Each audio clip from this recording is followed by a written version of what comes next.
I never imagined that reading my homeowners association bylaws cover to cover would be one of the best decisions I'd ever make.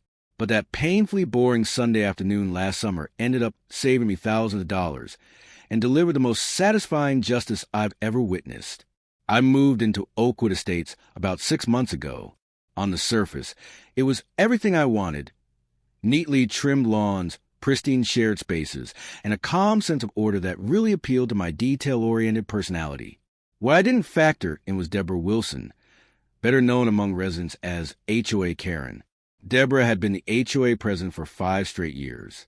She was in her mid-50s, always sporting an immaculate blonde bob that looked permanently shellacked with hairspray.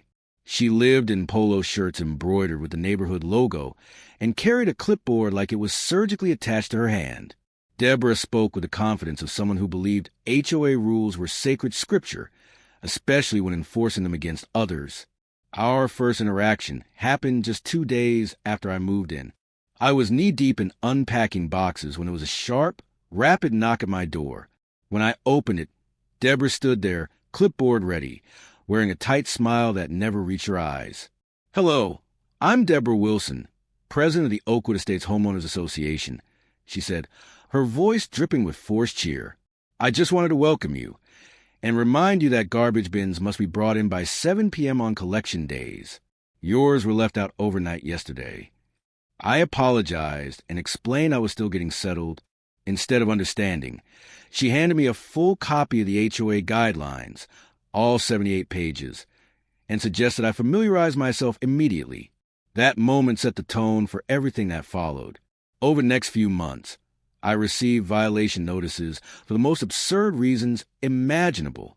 My grass was allegedly a 1/4 inch too tall.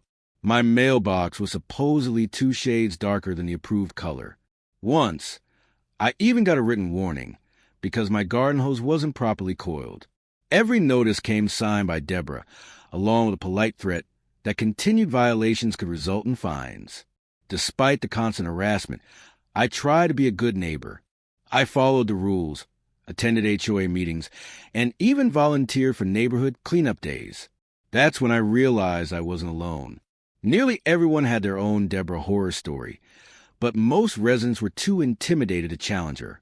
The few who tried quickly found themselves buried under even more violations. Things finally came to a head last week. I work as an IT system specialist, and one night our company's servers completely crashed. I worked straight through the night, restoring everything. By the time I got home around 6 a.m., I was exhausted.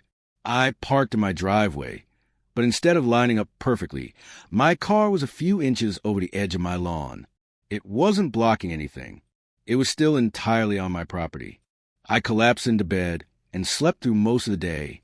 When I finally woke up in the afternoon, I checked my phone and immediately felt my stomach drop. I had 3 missed calls from an unknown number and an email from Deborah titled "Urgent, Vehicle Violation, and Imminent Removal." The email claimed my car was improperly parked on landscaping in violation of Section 12.4. It stated that I had been given reasonable notice by phone, and since I hadn't responded, my vehicle was subject to immediate removal at my expense. Panicking, I ran to the window. My car was gone. In its place was an empty driveway and a small business card from Mike's Towing. I was furious.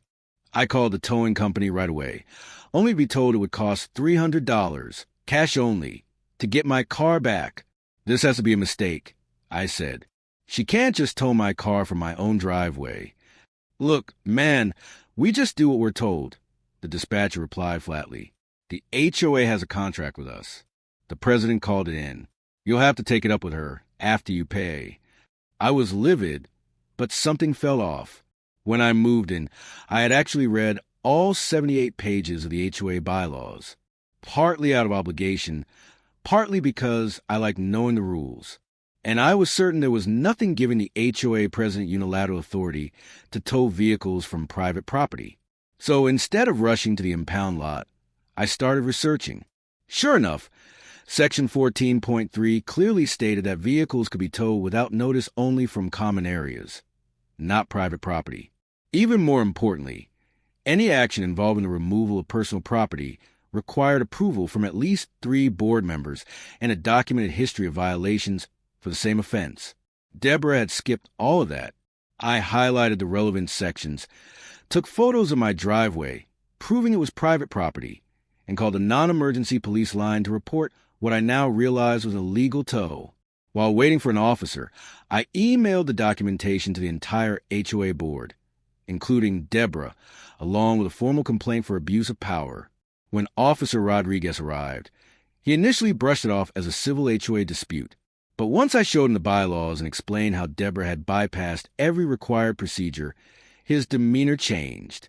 So she authorized towing from private property without board approval and without legal authority? He asked, his expression hardening. That's not a civil matter anymore, he said. That's conversion. Basically, theft. Let me make some calls.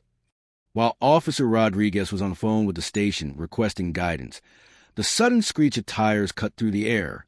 A silver SUV swung into my driveway and came to a hard stop.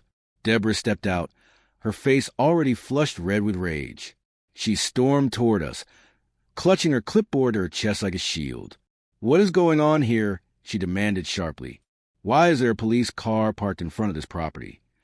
Officer Rodriguez calmly introduced himself and explained that I had reported an illegal towing. Deborah scoffed immediately. "I am the Homeowners Association president," she said, her voice dripping with authority. "I have full power to enforce our regulations." This resident's vehicle was clearly violating landscaping codes, and he ignored multiple attempts at contact. "Ma'am," Officer Rodriguez replied evenly, "I've reviewed the HOA bylaws. They do not give you that authority. Towing from private property requires board approval and documented repeat violations. Did you obtain that approval?" The color drained from Deborah's face. "Well, I act in the best interest of the community when other board members aren't available," she stammered. "The violation was obvious. Did you obtain approval from 3 board members, as required by your own bylaws?" The officer interrupted. There was a long pause. "No," she admitted. "Then you authorize the removal of private property without legal authority," Officer Rodriguez said. "You need to contact the towing company immediately and arrange for the vehicle's return at no cost to the owner." Deborah's eyes widened in outrage. "Absolutely not," she snapped. "He broke the rules. He should pay the consequences." What happened next completely caught me off guard. Officer Rodriguez reached for his radio and requested another unit. "Ma'am," he said calmly, "if you refuse to correct this, I'll have no choice but to place you under arrest for theft by conversion. This is no longer an HOA issue. It's a criminal matter." Deborah went pale. "You can't be serious," she shrieked. "I've been HOA president for 5 years." "Being HOA president does not put you above the law," the officer replied. "Your bylaws are a legal contract, and you violated that contract while depriving someone of their property. This is your last chance. Will you arrange for the immediate return of the vehicle at no cost?" Deborah crossed her arms and said nothing. Without raising his voice or showing any emotion, Officer Rodriguez removed his handcuffs. "Ma'am, please turn around." Deborah looked like she was about to faint. "This is outrageous," she screamed. "Do you know who I am? I'm friends with the mayor's wife." Officer Rodriguez gently but firmly placed her in handcuffs. "You have the right to remain silent," he began, reading her Miranda rights as Deborah's face cycled through every shade of red imaginable. By now, neighbors had gathered along the sidewalks, drawn by the flashing lights and raised voices. I saw expressions ranging from shock to barely concealed satisfaction as Deborah was escorted into the police car. Before leaving, Officer Rodriguez assured me another officer would accompany me to the towing yard, so I could retrieve my car, free of charge. 2 days later, I received a notice for an emergency HOA meeting. When I arrived, the room was packed. The vice president announced that Deborah had been removed from the board following her arrest. An internal review revealed she had been selectively enforcing rules against residents she disliked while ignoring violations committed by her friends, exposing the HOA to serious legal liability. Then came the final blow. The treasurer revealed that an audit had uncovered Deborah had been using HOA funds for personal expenses, specifically landscaping services for her own home, falsely billed as community maintenance. She was ordered to repay over $15,000 and would be facing additional charges for embezzlement. As the meeting wrapped up, my phone buzzed with a text from my neighbor across the street. Deborah just got served by the HOA lawyer on her front lawn. She's screaming about suing everyone. Then came the last line. The look on her face is priceless.